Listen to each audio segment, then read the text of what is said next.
from everybody. Do you have anybody who wants public comment right now? Perfect. I'd like to make a motion to amend this, the agenda to include under preliminary plan review and extension request review for land development subdivision application for Blantyre North and South. Preliminary plan review And extension request review. and extension for request review. Yes, ma'am. Second. All those in favor? Aye. Aye. Ms. Vicky, you wanna go ahead and- Sure. I just want to welcome everybody to tonight's meeting. I want to let you know that to my right here is a court reporter. So he is taking down every word that everyone says. So we're going to ask that everyone please be respectful and not speak over each other because you can only take one person down at a time. So we will get to public comment. We're going to give the applicant an opportunity to present their plans. And then the board may have some questions. We will get to public comment and we will let everyone who wants to speak, speak. So just bear with us, but we will get to you and you will get a chance to be heard. And like I said, if you could just please be respectful of our court reporter so that he can get everything down that everybody's saying, I should say. Mike, are you ready? Yeah, thanks very much. And I think, just so you know, I gave him the name, Mr. Hendrick's name, so he knew when Mr. Hendricks is speaking, and also we gave him Susan's name, so when she's speaking, he's able to indicate on his record who it is that's talking. And when we get to the public comment, we're gonna ask everybody to identify themselves, and if you need them to spell their name or anything, just ask them. Okay? Should I start now then? Yep. All right, thank you very much, members of the board. My name is Michael Gill. I am an attorney with the law firm Hamburg Rubin here in Montgomery County, and we have the privilege of representing Blantyre LLC. We have the principal of Blantyre, Tim Fredericks, here with us this evening, seated to my left, and Susan Rice from STA Engineering, the civil engineer for the project. We appeared last week before the Planning Commission with regard to this application, and unfortunately the Planning Commission recommended to you to deny this application. We believe that is a fundamental mistake substantively, and we can certainly address the substance of this application. But before I get too far into the substance and ask Susan to do so as well, I'd like to address the legal issues that are pending here. By way of background, we have a single land development application that is, for all intents and purposes, being treated as a single application, but has been reviewed by your township engineer and your township water and wastewater engineer as two separate plans. And those plans generally call for the construction development of properties on the north side of Big Road and the south side of Big Road in the vicinity of Colonial Road and Heimbach Road. The north side, the north side, let's start with that. The north side portion of the project would consist of 40 single-family homes as depicted on the plan that's shown up here on the easel. This entire development would be served by a community on-lot disposal system for wastewater, and we show that community on-lot wastewater treatment facility on the south side of Big Road. On the north side of Big Road, we're showing what's labeled on the plans as a water tower, but as Susan will explain, tower is something of a misnomer. It's a rather short structure that would be the water retention site over there. And obviously water would be distributed from that water tower throughout the development, and sewage effluent would be collected from throughout the development and treated at the wastewater treatment plant, which is shown on the south side of the project. On the south side of the project, we have 18 single-family homes oriented in two neighborhoods here in the lower left-hand corner of the plan. And then throughout the remainder of the south side of the project, we have 220 townhome units oriented in the manner in which we're showing here, obviously respecting the natural features on the property, which are notably these riparian areas that I'm indicating here with my hand. That is a very, very broad very high-level overview of what is proposed. This project is the subject of a land development application that was submitted to the township on October 31st or November 1st of 2024. We did not receive any reviews from the township until January 16th of 2025, when we received the township engineer's review letter. And I'm flipping through here to make sure I have my dates right. We also received the township wastewater and water consultant reviews at about that same time. We still, as we stand here tonight, have no reviews from either the Montgomery County Planning Commission or the township's traffic consultant. We do not know, and one of the questions we have for the township is, was the plan actually forwarded to the township traffic consultant for review? We have no information in that regard, none. In mid-January, we received the township engineer's review letter. The review letter is dated January 9th. It wasn't forwarded to the township, to our client, or to our client's civil engineer until January 16th. So now we stand here on February 5th, having stood before the Planning Commission on January 20th, with no reasonable opportunity to revise and resubmit the plans in response to the township engineer's review letter. That review letter consists, if my math is correct, of 383 comments with regard to this proposed development. There is no way any engineering firm on earth could turn a revision and resubmission of the plans responding to 383 comments in 2 weeks. Knowing that, on January 20th, about January 20th, my partner, Ed Mullen, wrote a letter to the township and said, we grant you an unlimited extension of time, of the period of time under the municipality's planning code that you have to review and act upon this application. We will tell you we will give you 45 days notice if we are triggering the clock again, if we want to start the clock running again. The Planning Commission said, no thank you. We're not interested in that extension. We're going to say no, and we're going to recommend denial of the application. Here's the problem with that, and I expect that your solicitor would tell you the state of the law. The Commonwealth Court could not be clearer about this. A municipality must, this isn't a should, this isn't it's a good idea, a municipality must operate in good faith, and it must give an applicant a reasonable opportunity to revise and resubmit plans and reports for a preliminary land development application. That's what this is. This is not a preliminary / final application. This is a preliminary land development application. And the law could not be clearer.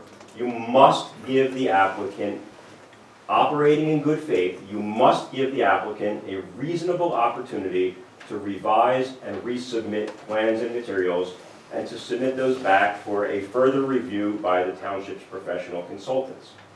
You cannot simply say, as the Planning Commission did, we're not interested in that extension, we're just going to deny this.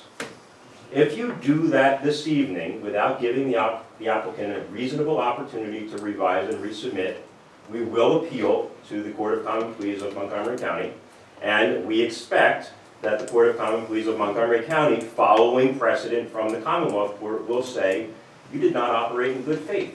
You did not give the applicant a reasonable opportunity to revise and resubmit, to discuss technical issues with the township engineer, to follow your own ordinance, your own subdivision and land development ordinance that says that if during the review of a land development application it is determined that zoning relief or other zoning approvals are necessary, that the applicant should be given the opportunity to go seek those approvals. Your own ordinance says that. If you deny this evening, you will be acting in contravention of your own ordinances and of this duty of good faith. The court also says that when you have a preliminary land development application and you identify other agency approvals that are necessary, other permits and approvals that are necessary, PennDOT, DEP, the Delaware River Basin Commission, Montgomery County Conservation District, that you must approve the land development application and impose a condition that says, as a condition of getting final approval, you have to go out and get those approvals from the PennDOTs, the DEPs, the Delaware River Basin Commissions of the world. We're prepared to accept such a condition. That's further down the road, though. You're not in any position right now to approve or deny this application because the applicant hasn't had a chance to revise and resubmit our plans. What we have had the opportunity to do is go through the Township Engineer's review letter, all 383, 66 pages of it, and determine which of those comments we will be able to comply with, which of those require further discussion between the applicant's engineering consultants and the township's professional consultants, which of those may require further discussion between myself and Ms. Kushko. And we're prepared to have that conversation with the township. We're not prepared to have any conversation with regard to traffic because, again, we don't even know what your township traffic engineer's comments are. When we submitted the application on November 1st, we gave the township 2 escrow checks, one for $19,000 and one for $24,000. So there's $33,000 worth of escrow that's been posted with the township.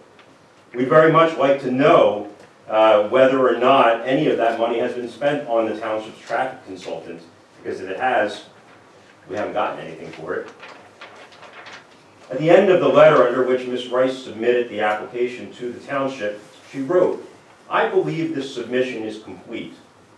If you should require any additional information, please do not hesitate to contact me." Ms. Rice, I'm going to ask you right now, at any point in time from November 1st until the time we appeared in front of the Planning Commission last week, did anybody from the township contact you to tell you that the application that you submitted under this letter was incomplete? No. Okay. Last week, when we appeared before the Planning Commission members raised the issue of ordinance number 2023-1 and 2024-03. Those are ordinances with regard to water studies that need to be done by an applicant. We've gone back and we've taken a look at those ordinances. I've raised in a letter to Ms. Kushto our concerns about these ordinances. First of all, these ordinances have not been included in your codified ordinances on E-code. Now, maybe ordinance number 2024-03 and not enough time has passed and E-code just hasn't gotten around to it. But ordinance 2023-1 was adopted in March of 2023, nearly 24 months ago, and this ordinance still doesn't appear, May of 2023, and this ordinance still doesn't appear in your codified ordinances. Maybe we just haven't gotten to it yet. Nevertheless, at no point in time, from November until January 30th, did anyone from the township contact the applicant, the applicant's consultant, or to my knowledge, the applicant's lawyer, to say, your application is incomplete. Rather, they forwarded the application, township staff forwarded the application to the engineer, to the water and wastewater consultant, and it wasn't until last week that anybody raised ordinance number 2023-1 or ordinance number 2024-3 as a question about the application. In fact, the township's own water and wastewater consultant issued review letters dated January 14th. There's no mention in those letters about ordinance number 2023-1 or ordinance 2024-3. Township engineer issued a review letter and, in fact, quoted the codified version of the section of the saldo that we're talking about and said, as the codified version of the ordinance says, if you have to get a DRBC permit, you're not required to do a water resource impact study. Of course, we don't fault Mr. Ulrich for quoting the codified version of the ordinance. So I'm here today with our client, with our client's consultant, engineering consultant. We're prepared to discuss the LTL review letter. But what we're really here to ask you to do is to accept the extension offer that the applicant has made, operate in good faith, give the applicant a reasonable opportunity to revise and resubmit the plans. I don't think it's in anybody's time interests, especially with the weather that we're expecting, to go through a 66-page review letter this evening. If you want to do that, we will. Give us the opportunity to revise and resubmit. We will do so.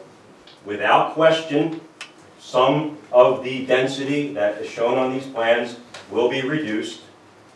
It will have to be. It always is when you revise and resubmit plans. We'll go through the iterative process that the municipality's planning code and the Commonwealth Court dictates. And we'll be back before the Planning Commission with revised plans in the normal course of a land development application. If that's not what the Board of Supervisors wants to do, if the Board of Supervisors is intent on rejecting the extension and denying the application, we will go in another direction. But before we get into the substance of the application, we'd certainly like to know your thoughts on the extension. I'd like to hear what Ms. Rice has to say about the developments. I'd like to see your presentation on it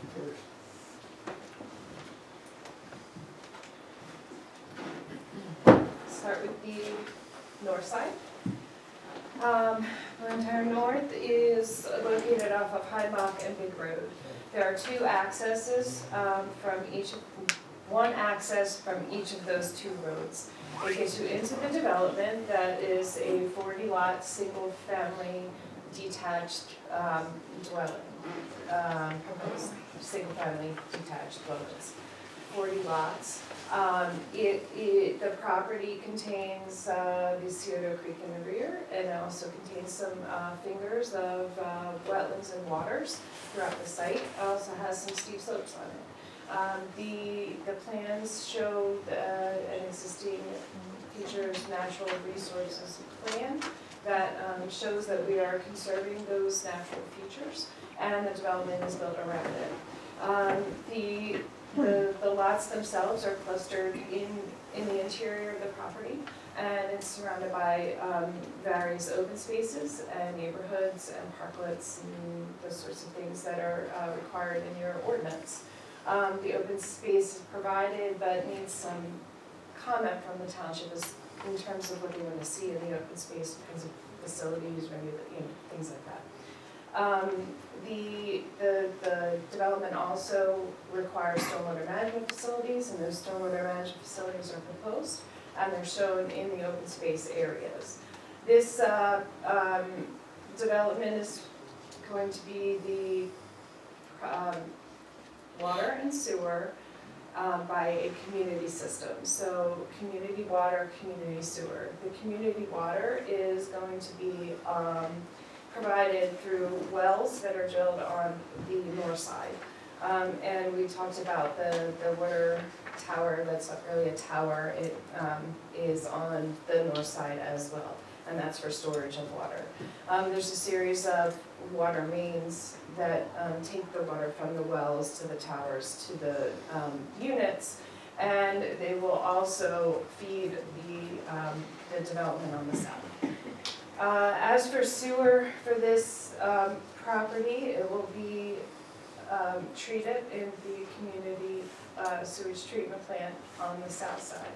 In order to get the water onto the south side, we will need a pump station on this side that will pump the sewage flows over to the system on the south. The south side, as Mr. Gill mentioned, is 18 single-family detached lots in the lower portion of the property.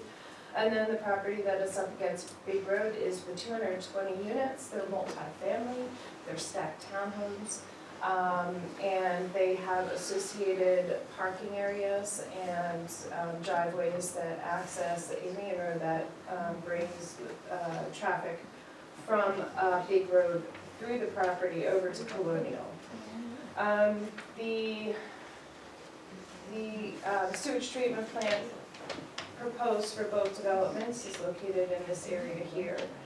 This site has existing resources again.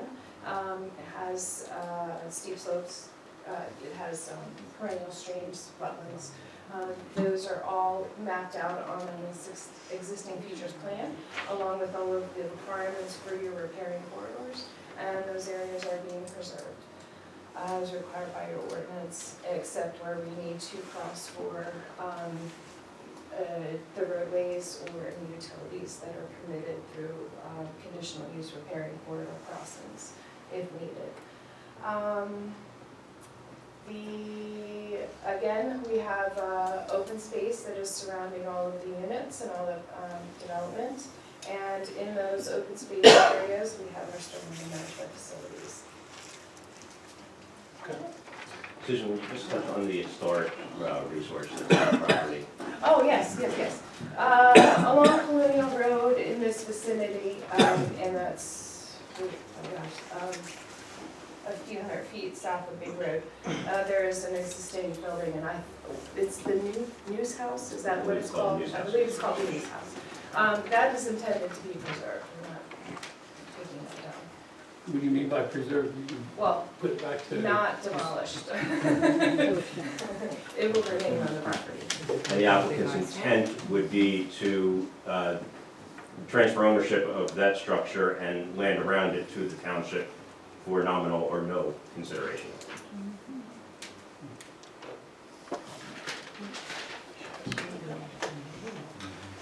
Susan, thank you. So I meant also, I know that I noted the traffic consultant has not issued any comments yet. The same is true for the fire marshal. And again, we don't know if the plans have been forwarded to the fire marshal, but Mr. Ulrich did raise comments from the fire marshal as a potential issue. We don't know what the fire marshal's comments are at this point in time. Likewise, we don't know when the application was forwarded to Montgomery County Planning Commission. We did just receive from MCPC the electronic notification that says your plans are ready for review. You have to pay the application fee in the normal course of how MCPC goes about doing things. And Mr. Hendricks, Mr. Hendricks, I called him Mr. Fredericks last week. Mr. Hendricks,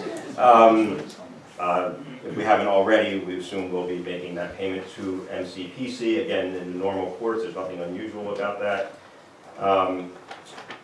So before I forget to do so, I will ask, and Ms. Kushner, I know that we've exchanged emails on this, but the series of letters and emails that I've sent to you over the last week or so regarding this application